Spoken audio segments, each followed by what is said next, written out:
Hello and welcome to another exciting episode of A Long Story Short. My name is Vineet Malhotra, and today I have the pleasure of having someone who does not need an introduction. He's not only a celebrity; he's an international celebrity. Somebody who, at a very young age, has seen a lot, done a lot, achieved a lot, and still here he is.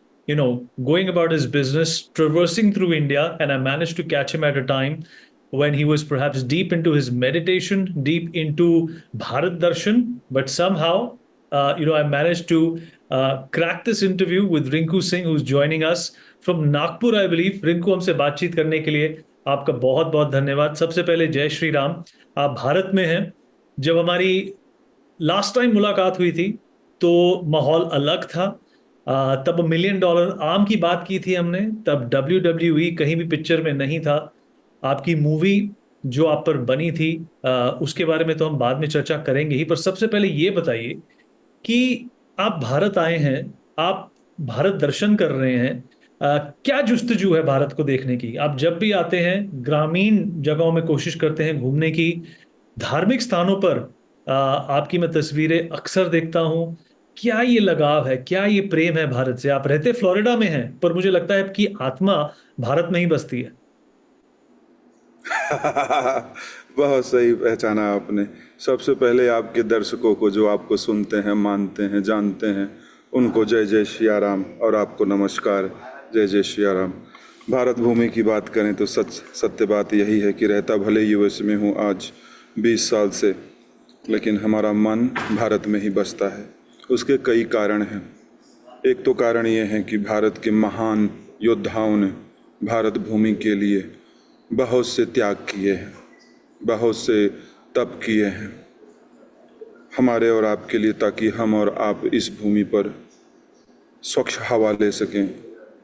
और दूसरा कारण ये भी है कि हम भारत भूमि पे पैदा हुए, यहाँ के ऋणी हो गए, यहाँ का हमने अन्न खाया है, दाना पानी हवा लिया है। तो ये हमारा ही नहीं, प्रत्येक भारतवासियों का ये कर्तव्य बनता है, दायित्व बनता है कि जो ऋणी हैं इस भारत भूमि को, उसे किसी न किसी प्रकार से जब तक हम जीवित हैं उसको चुकता करें, ताकि बार बार हमें इस पवित्र भूमि पर आने का सौभाग्य प्राप्त हो। भारत के महान तपस्वी संतों ने, भारत के कण कण में राम विराजमान हैं, उसके कारण भी आपको बताता हूँ।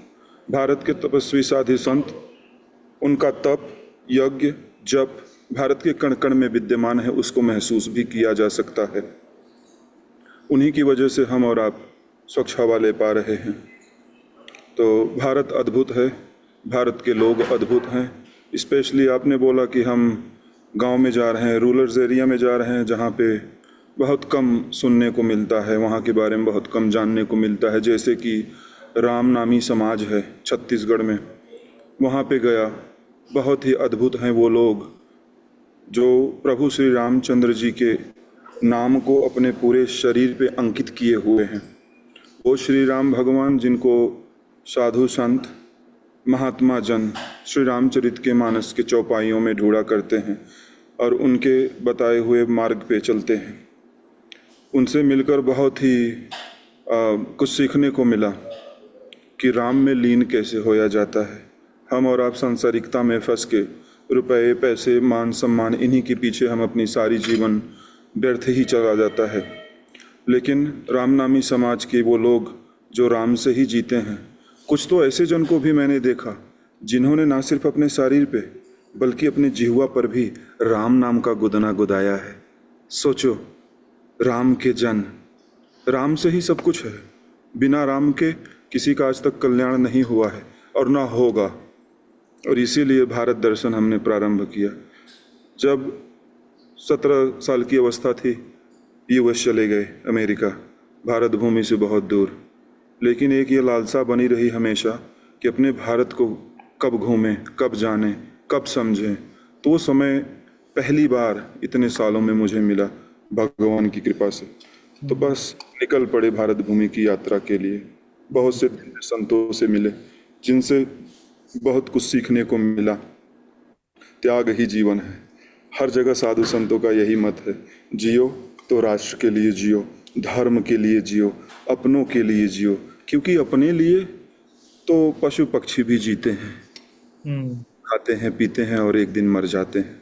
हमारा और आपका कर्तव्य भी यही बनता है कि हम और आप भारत भूमि के लिए जिएं, ताकि हमारे और आपके बच्चे जब हम न रहें तब भी उनको वैसे ही स्वच्छता से सांस ले सकें, हवा अच्छे से मिल सके।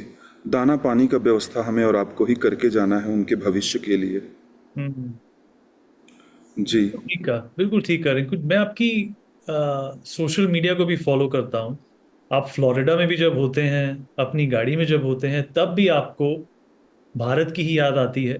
क्या वो एक एक आपके लिए एक वो हैक है भारत से नजदीकी बढ़ाने का? आपको लगता है कि चाहे आप यूएस में रह रहे हैं, पर ये जो आप जिस तरीके की फिलॉसफी आप फरमाते हैं, वहां रहने के बावजूद भी आपको एक क्लोजनेस, एक ग्राउंडनेस मिलती है, एक जुड़ाव मिलता है भारत से, फ्लोरिडा में रहकर भी, और इसी की वजह से शायद आप वहां पर खुश हैं। देखिए, माता पिता के दिए हुए संस्कार और संस्कृति को आप विश्व में किसी भी कोने पर चले जाएं, भारत की संस्कृति और सभ्यता के बंधन में अगर आप बंधे हैं तो आप स्वस्थ रहेंगे, मस्त रहेंगे, खुश रहेंगे, आप कहीं भी चले जाएं। हम्म। हमें लगता है कि भजन कीर्तन जो हमारे साधु संतों का मत है, वो आप विश्व में किसी भी कोने पे रहें, अगर आप सत्संग से जुड़ते हैं, भजन कीर्तन करते हैं, तो आपका मन पहले तो प्रसन्न होगा, हृदय से आप शांत रहेंगे, आनंदित रहेंगे। हमारे बाबा हैं श्री प्रेमानंद जी महाराज वृंदावन में, वो भी यही कहते हैं। और आप कहीं भी रहिए, भजन और सत्संग से जितना आप जुड़ेंगे उतना ही आप खुश रहेंगे। और ये मैंने पाया है अपने जीवन में, इसीलिए मैं 20 साल यूएस में रहा, लेकिन कभी भी ऐसा नहीं लगा कि मैं भारत भूमि से दूर हूँ। इसलिए क्योंकि मेरा लगाव जो रहा है साधु संतों के प्रति, उनके वचनों के प्रति, भारतीय संस्कृति और सभ्यता के प्रति जो लगाव रहा है, उससे हमें जहाँ भी गए हैं हम विजयी ही हुए हैं, अपने बल से नहीं। अपने अंदर ऐसी कोई खूबी नहीं है जो अन्य में ना हो, लेकिन ये कृपा रही है भारत भूमि की जो इतना प्रेम करती है। हम और आप कभी कभी पहचान नहीं पाते हैं इस भारत भूमि को जिस पे हम रह रहे हैं, क्योंकि आप अगर इतिहास उठा के देखेंगे तो भारत के ही साधु संत हैं जो पूरे विश्व को अपने ज्ञान के प्रकाश से प्रकाशित किए हैं। और उनके बताए रास्तों पे अगर हम और आप नहीं चल पा रहे हैं तो ये हमारा आपका दुर्भाग्य है। बिल्कुल। तो इसलिए आप देखे होंगे, गाड़ी में भी हूँ, ड्राइव भी कर रहा हूँ, तो भी भजन कीर्तन में मस्त, क्योंकि वही साथ जाएगा। रिंकू ये बताइए, जो जिस रिंकू से मैं 2012 में मिला था और आज के रिंकू सिंह में, वीर महान में बहुत अंतर है। आ, आपको क्या लगता है, आप में क्या फर्क आया है? तब आप किस चीज को प्राथमिकता देते थे, प्रायोरिटी देते थे? वो वक्त था मिलियन डॉलर आम के रिंकू का, फिर उसके बाद आपके जीवन में काफी बदलाव आए, आप WWE में भी गए। तो क्या आप अपनी अपने जीवन को इन हिस्सों में बांटते हैं, और आपको लगता है कि ये जो ग्रोथ हुई है आपकी as an individual, as a योद्धा और एज ए स्पोर्ट्समैन, आप स्पोर्ट्समैन ही है बेसिकली, उसकी वजह से आप में ये एक स्थिरता भी आई है, जिसकी वजह से आप ये एक संतुलन जो है धार्मिकता का और एक इंसानियत का मेंटेन कर पाए हैं? उसका सबसे बड़ा रीजन है अध्यात्म से जुड़े रहना। हम्म। अध्यात्म से जितना ही आप जुड़ेंगे उतना ही आपको बेस मिलेगा। और जब आप अध्यात्म के बेस से जुड़ जाएंगे तो जो मेरा मानना है और भारत के साधु संतों का कहना है कि फिर आपको कोई भी परेशानियां आपको हिला नहीं सकती हैं, आपको परास्त नहीं कर सकती हैं। पहले ज़्यादा मेरा फोकस था कि भारत भूमि को, ये पहले से ही रहा कि भारत भूमि को कितना रिप्रेजेंट कर सकें, क्योंकि मैं उस फैमिली से बिलोंग करता हूँ। हमारे 2 बड़े भ्राता वो अभी भी कार्यरत हैं, एक आर्मी में हैं और एक BSF में हैं। और मैंने भी कोशिश किया था, जब भारत भूमि पे था तो मेरा भी ये सपना था कि आर्मी में जाऊं। 18 साल की अवस्था में मैं गया था, पहला ट्राई आउट दिया था, ट्रायल गोरखपुर में अभी भी याद है, अंडर एज था। उसके बाद फिर जर्नी शुरू होती है $1 मिलियन आर्म्स से। पहले क्या था, जैसे हमारे भारत भूमि पे जैसे सभी युवा जन हैं, उनका सपना होता है बड़ी गाड़ी, बड़ा घर, बहुत पैसे। तो सांसारिकता में सबसे पहले हम यही देखते हैं और इसी की चाह हो जाती है। और जब आप अध्यात्म से जुड़ जाते हैं तो पता चलता है कि हम तो इस भूमि पे आए हैं अचाह होने, मतलब कि अपने चाह को ख़त्म करो, चाह नहीं पालना है। और जब चाह पालने लगोगे तो उसके पीछे आपको दौड़ना पड़ेगा। ठीक। तो कोशिश हमारी यही है कि धीरे धीरे अपने चाह को कम करते जाओ, कम करते जाओ। और उसमें जितना मैंने शांति और सुख पाया है, दुनिया के किसी भी रुपए, पैसे, मान सम्मान में ये सब नहीं मिलती हैं। तो हमने अध्यात्म से जुड़ के बहुत कुछ पाया, पूरा जीवन मेरा बदल गया है। हम दुनिया को अलग वे में अब देखने लगे हैं, क्योंकि भारतवासियों का धर्म का यही मानना रहा है, कण कण में शिव और हर हर में शिव, घर घर में शिव। और उसको जब आप मान जाते हैं तो हमारे साधु संत चौपाई करते हैं, कहते हैं, करे कराएं आप जने बड़ाई दें। कहते सब भगवान हैं, ईश्वर हैं, और बड़ाई किसको देते हैं? अपने जन को दे देते हैं। हाँ, तो ये है हमारे नाथ, ये हमारे ईश्वर, और ये है हम भारतवासियों का अध्यात्म। जब आप अचाह हो जाते हैं, जब किसी की चाह नहीं रखते किसी चीज़ को पाने का, तब आपको जीवन की ऊंचाइयाँ मिलती हैं, जहाँ पे आपको कोई चाह नहीं रह जाती। मिला तो ठीक, नहीं मिला तो ठीक, क्योंकि आपको वो बेस मिल जाता है जहाँ पे आप किसी भी चीज़ से परास्त नहीं होते, किसी भी कठिनाइयाँ आने पर झुकते नहीं हैं, आप बढ़ते जाते हैं, क्योंकि आपको बेस मिल गया है। हमें लगता है हम भारतवासियों के कुछ युवा जन, उनको अभी वो बेस नहीं मिल पाया है। कुछ जन को ऐसा लगता है कि रुपए, पैसे, मान सम्मान, माता पिता का अपमान करके ही ऊंचाई पे पहुंचेंगे, तो ये बहुत गलत धारणा है। जब मैं बेसबॉल खेलता था तब का मेरा डाइट भी अगर देख लिया है तो बहुत अलग था।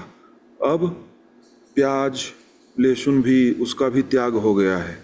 शुद्ध एकदम सात्विक भोजन, आनंदमय जीवन है। तो हमें लगता है कि अगर अध्यात्म से जुड़े, माता पिता का सेवा करें, उनका आशीर्वाद लेके चलें, तो कभी भी कहीं पर भी कोई भी आपको परास्त नहीं कर सकता है। मैंने देखा है बहुत नज़दीकी से अपने जीवन में, बहुत नज़दीकी से।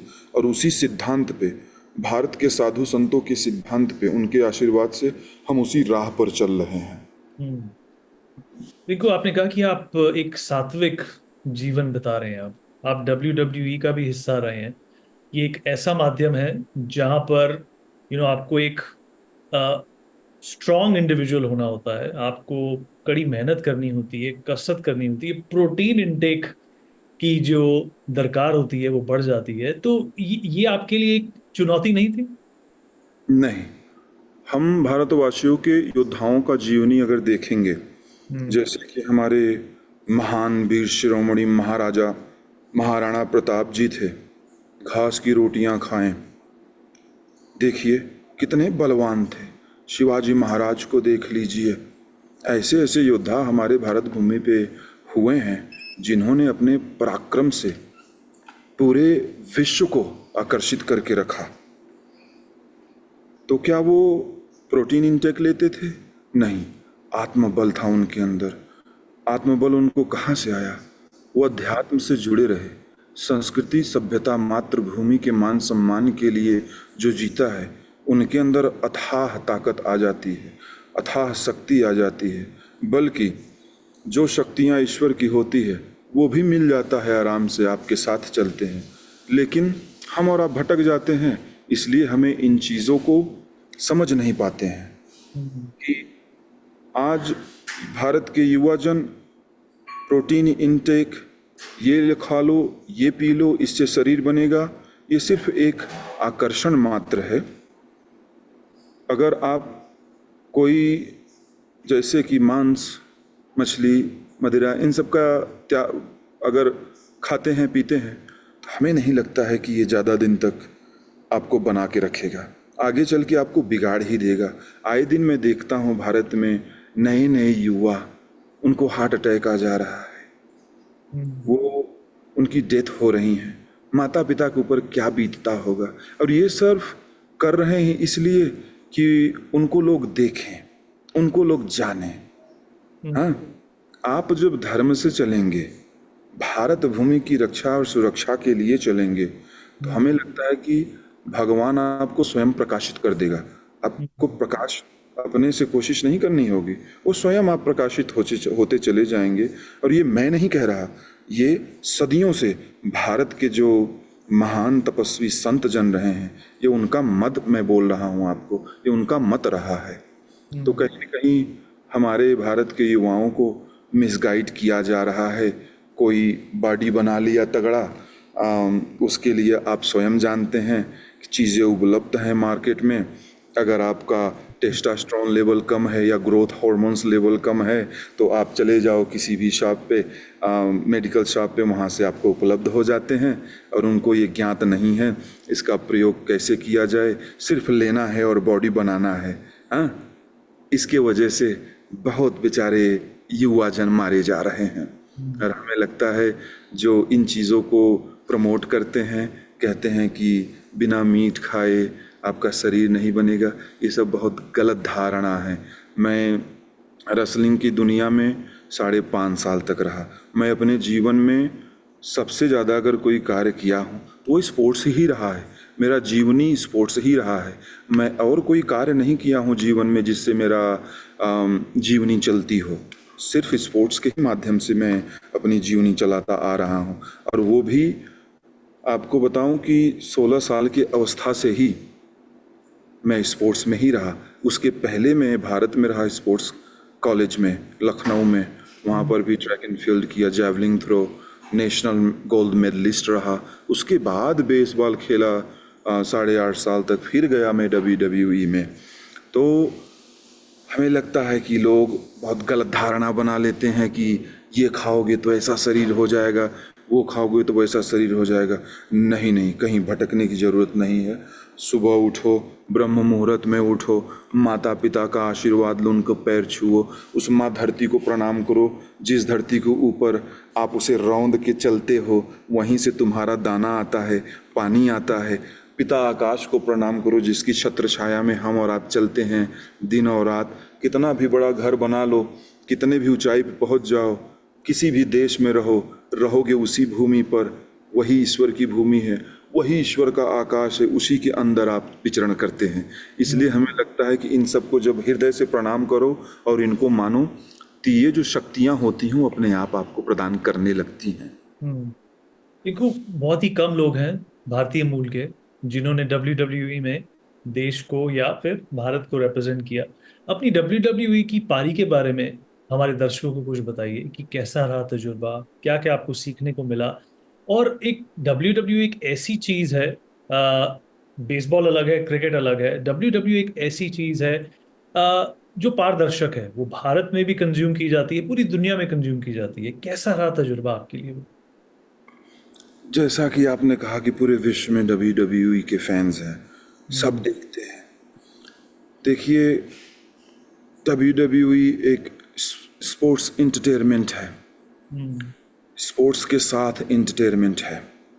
हम्म, चीज़ों को बड़े बारीकी से किया जाता है इसमें।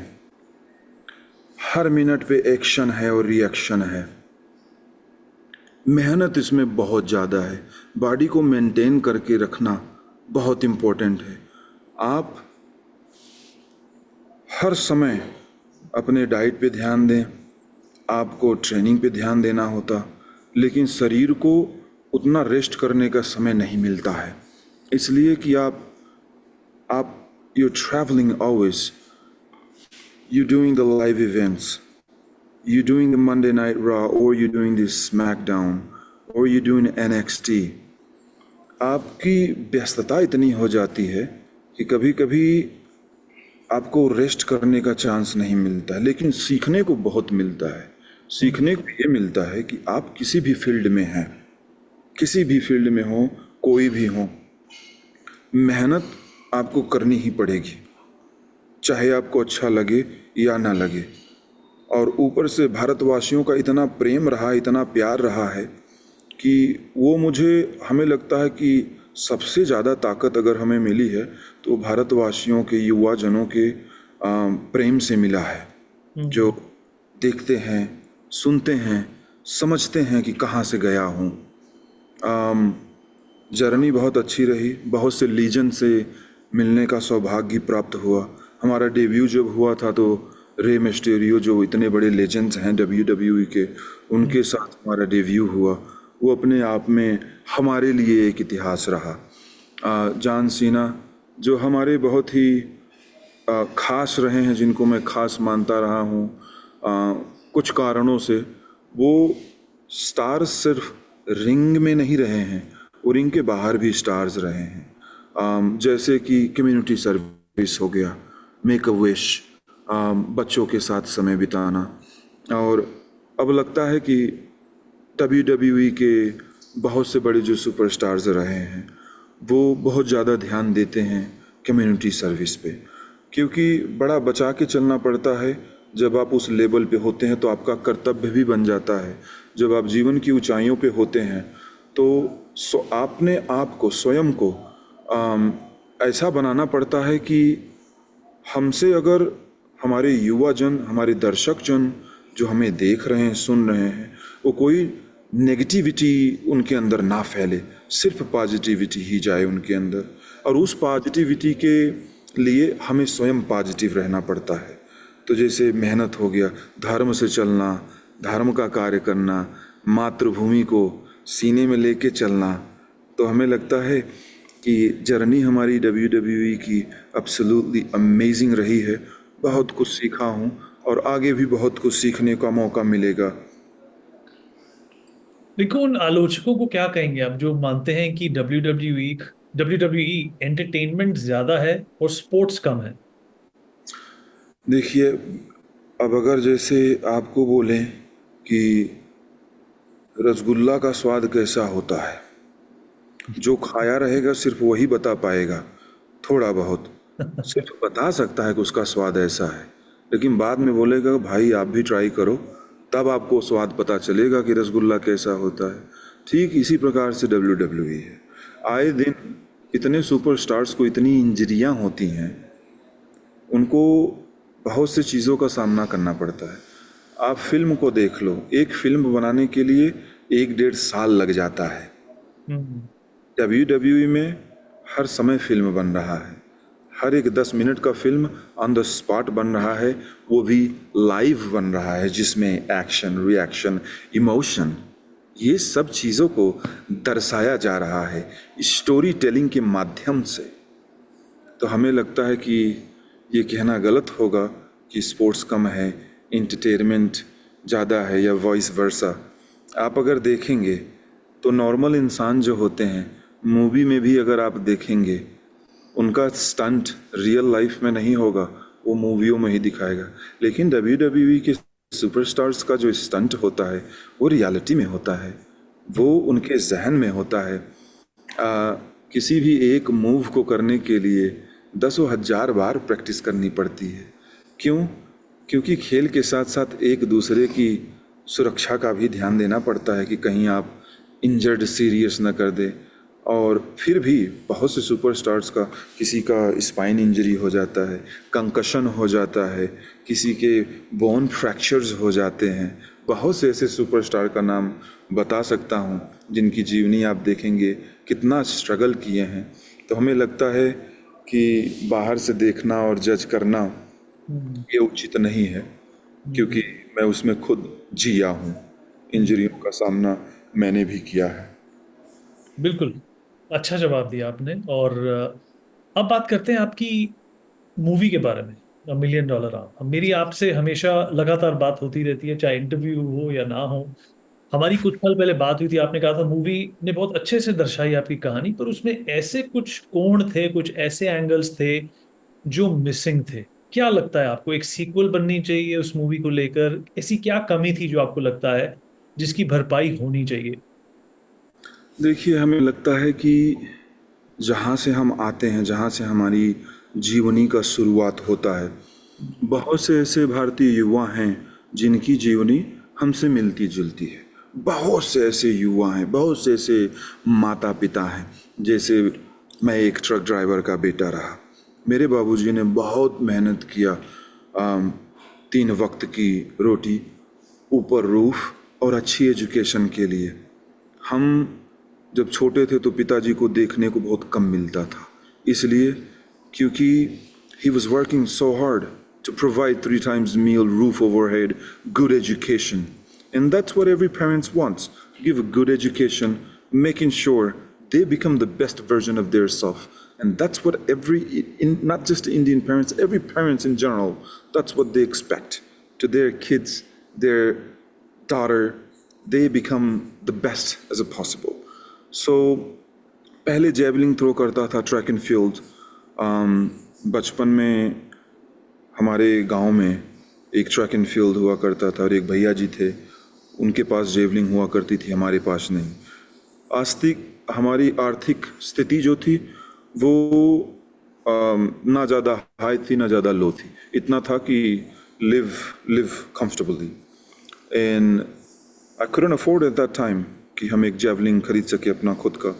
तो वो जो जेवलिंग फेंकते थे, हम उसी जेवलिंग को लेके आते थे, उनको वापस करते थे, रिटर्न करते थे।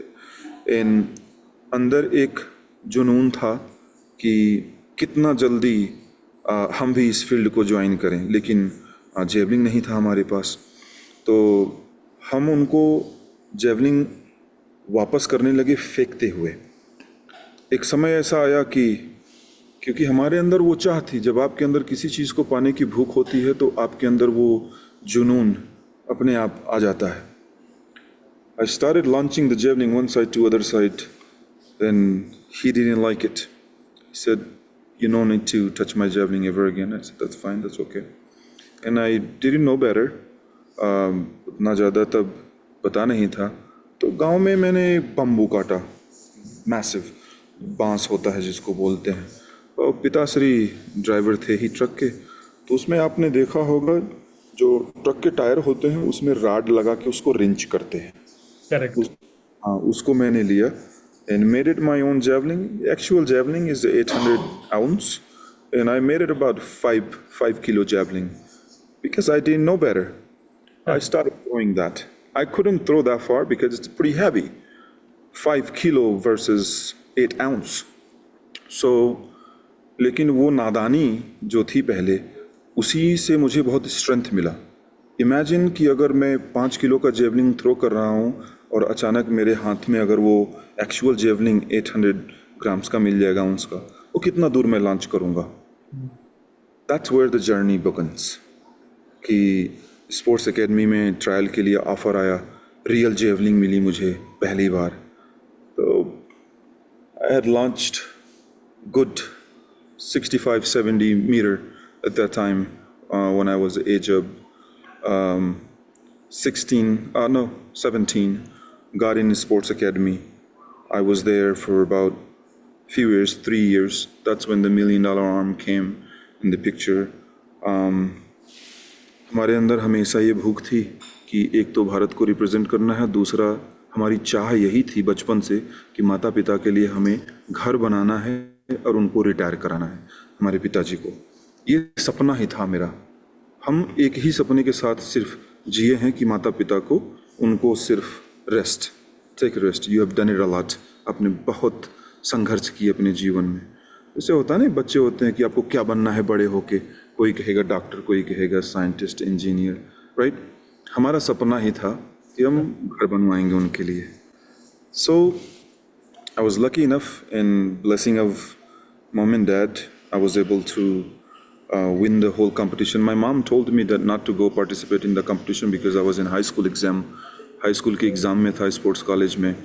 तो उनको मैंने बताया कि ऐसे ऐसे $1 million हम कंपटीशन करके आए, अगर हम जीतते हैं तो बहुत ज़्यादा रकम मिलेगा, जिससे हमारी आर्थिक स्थिति बहुत सुधर जाएगी। तो उन्होंने बोला कि तुम भारत के ऐसे इकलौते बच्चे नहीं हो जिनको रुपए पैसे का मोह है, ऐसा सब चाहते हैं, लेकिन तुम चुपचाप अपना हाई स्कूल का तैयारी करो, कहीं जाने की आवश्यकता नहीं है। लेकिन एक भूख थी हमारे अंदर, और उसमें पैसे नहीं थे, और हालांकि माता जी ने पहले से मना कर दिया था कि तुम्हें जाना नहीं है, फोकस करो अपने हाई स्कूल एग्ज़ाम में। And since I was in sports academy, वहाँ से हमें अपना फूड एंड एजुकेशन सब कुछ प्रोवाइड होता था गवर्नमेंट की तरफ से। So I took one of the slowest train passenger जो मैं दिल्ली गया उस कंपटीशन को खेलने के लिए, माता से नहीं बताया। तो वो जर्नी मैंने दिल्ली तक अपने आप को बाथरूम में हाइड करके गया, टॉयलेट में, टू रीच न्यू दिल्ली। न्यू दिल्ली में पहुंचा, ठंड का समय था, एक चादर बोलते हैं उसको लेके गया था। I slept about, I reach there about 2-3 AM, where I slept, got kicked out by CRPF early in the morning कि आप यहाँ नहीं सो सकते हैं। फिर इंतज़ार किया सुबह का, went in the competition, through 87 miles an hour, first time I picked up. But whole ride in a train, all I was thinking that what am I going to do with this money? If I win the entire competition, what am I going to do? I was so busy thinking, I did not let my mind caught up to the smell, nasty smell in the train. And instead, I was so lost in a thought of what am I going to do with that money? And I was thinking, okay, I'm going to build a house this way, and I'm going to retire my dad and all that. So then they called me to the final competition, right? Because I was qualified for that, and the final competition was happening in Mumbai. So came back to Sports Academy, 2 days, did not eat anything, because obviously didn't had money in the pocket. So just starved, drink water in a train, where जहाँ पे bathroom में जो water होता है वो पानी पिया, and got back to Lucknow Sports Academy. 2 days later I had to take a flight. That's the first time ever I'm taking a flight to go to Mumbai. Scared, nervous, क्योंकि जीवन में जब पहला बार अगर कोई कार्य होता है आपके, तो आप एक्साइटेड भी होते हैं प्लस नर्वस भी होते हैं, कैसा होगा कैसा होगा। Went to Mumbai in Panvel, did training for about 7 days, how to proper throw baseball, learn technique, and boom, here we go. Had the check, win the entire competition, called my mother. I said, माता आपको विश्वास नहीं होगा कि हमने वो जो $1 million आम बताया था ना कंपटीशन, वो हमने जीत लिया है, मैंने पूरा प्राइज मनी जीत लिया है। माता जी इतना सुनते ही बोली, हमारी बात नहीं माना ना? बोले नहीं, फोन उन्होंने रख दिया। अब मैं सोचा कि यार कैसी माता है, जीत का कुछ नहीं है, जीत का कुछ नहीं, हाँ पैसे की खुशी है इसको। मैंने अपने बाबूजी को फ़ोन किया, उनका माता जी ने ऐसे ऐसे किया, मैं ऐसा कंपटीशन जीत गया हूँ, क्योंकि उस समय था कि यार माता वाहवाही करेगी कि अच्छा किया ये वो। तो बाबूजी ने बोले कि देखो तुम्हारी माता जी ने तुम्हें वो संस्कार नहीं दिए हैं। बड़ा जीवन में रुपए पैसे धन दौलत से बड़ा होना वो बड़ा नहीं कहलाता है। आपके अंदर की जो मानवता है, आप एक अच्छे और सच्चे इंसान बन के रहें, वो मायने रखता है, वो आपको बड़ा बनाता है जीवन में। और हमें लगता है वही मेरे माता का सीख आज भी मेरे साथ है। मेरी अगर अमीरी है तो उसी मानवता की वजह से है, और आज उसी की वजह से इतनी ऊंचाई हमें मिली है। देखो, बहुत ही अमेजिंग स्टोरी सुनाई आपने, और आपके मुंह से जब सुनते हैं तो और भी रोमांचक लगती है और इंटरेस्टिंग लगती है। समय खत्म होने वाला है, इसलिए 1-2 सवाल ही रह गए हैं पूछने के लिए आपसे। आप जब भी भारत आते हैं, गोरखपुर आते हैं, तो आप योगी आदित्यनाथ से जरूर मिलते हैं। कल को क्या कोई राजनीति में घुसने के भी इरादे हैं आपके? नहीं, भारत भूमि पर आता हूँ योगी आदित्यनाथ जी को हम संपूर्ण भारतवासियों का दायित्व और कर्तव्य बनता है कि हम उन्हें दिल से धन्यवाद बोलें। इसलिए बोलें कि निस्वार्थ निष्कपट भाव से संपूर्ण त्याग करके भारत भूमि के लिए कोई सेवा कर रहा है। ऐसे साधु जन को हमें और आपको बारंबार प्रणाम करना चाहिए और उनको दिल से धन्यवाद बोलना चाहिए। नहीं तो आप समाज में देख रहे हैं, जो भी समाज के लिए कार्य कर रहे हैं वो अपना पेट भर रहे हैं।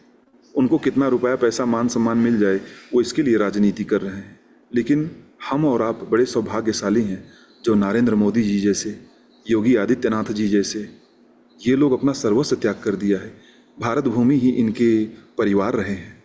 तो इनको जब भी मैं मिलता हूँ सिर्फ इसीलिए मिलता हूँ कि इनको मैं दिल से धन्यवाद बोल सकूँ कि आप जनता के लिए कितना कार्य कर रहे हैं, वो भी अपना सर्वस्व त्याग करके। घर का मोह किसको नहीं है, माता पिता का मोह किसको नहीं है, परिवार का मोह किसको नहीं है, लेकिन वो जन जो अपना सर्वस्व त्याग करके सिर्फ भारत के ही लोगों को अपना परिवार बनाए हैं, तो उनको धन्यवाद बार बार कहने का दिल करता है। बस यही है और कुछ नहीं।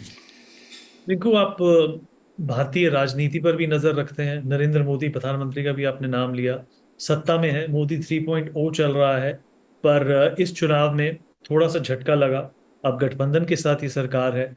क्या खबर रखते हैं आप भारत में राजनीति की, और आपको क्या लगता है प्रधानमंत्री नरेंद्र मोदी की अगुवाई में क्या क्या बदला है पिछले 10 सालों में? बहुत कुछ बदला है। हमारे भारत भूमि के जो गरीब जन थे, उनका बड़ा शोषण हो रहा था, और उनके नेतृत्व में हमें लगता है कि भारत का बहुत विकास हुआ है। भारत भारत लगने लगा है।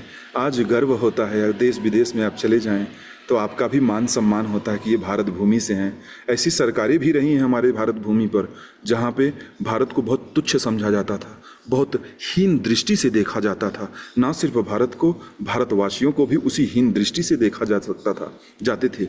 लेकिन आज जो मोदी जी, योगी जी, इनके नेतृत्व में जो कार्य हुआ है, ये बड़ा सराहना है। और ऐसे ही तपस्वी जन हमारे भारत भूमि पर बार बार आएं और इलेक्ट हों, ताकि सबका साथ और सबका विकास हो। हाँ, तो नज़र रखता हूँ, मेरे जीवन में वही सत्य है जो सबका भला चाहे, जो सबका कल्याण करे। जी। देखो, जैवलिन, फिर बेसबॉल, फिर WWE, अगली पारी क्या होगी आपकी? हॉलीवुड? अब नहीं, देखिए, अब हमें अगले समय का पता नहीं है कि नाथ का दिया हुआ सांस कब रुक जाए। इसलिए जो चल रहा है, जैसा चल रहा है, जस्ट बोलते हैं लोग ना, गोइंग विद द फ्लो। तो हम going with the flow instead Bharat दर्शन कर रहे हैं, और अभी कोई चाह नहीं है। और जब भी परमात्मा उसकी कृपा होगी, आगे जो भी सेवा वो देंगे उसमें हाजिरी लगा दूंगा। रिंकू, मुझे मालूम है कि आप अपीयरेंसेस बहुत कम करते हैं। आपने समय निकाला, मुझसे बातचीत की। आप सोए भी नहीं है ठीक से कुछ दिनों से, फिर भी आपने आकर मुझसे बातचीत की। उसके लिए आपका तहे दिल से बहुत बहुत धन्यवाद। हमसे बातचीत करने के लिए आपका बहुत बहुत शुक्रिया। कहते हैं कि रुपए पैसे से जो नहीं खरीदा जा सकता है ना, वो प्यार से खरीद लेते हैं। तो आपका प्यार है, ठीक है, इसीलिए जो है ये समय हमारा आपका मुलाकात हुआ, वार्तालाप हुआ। आपका बहुत बहुत धन्यवाद। बहुत बहुत धन्यवाद Rinku, thank you so much.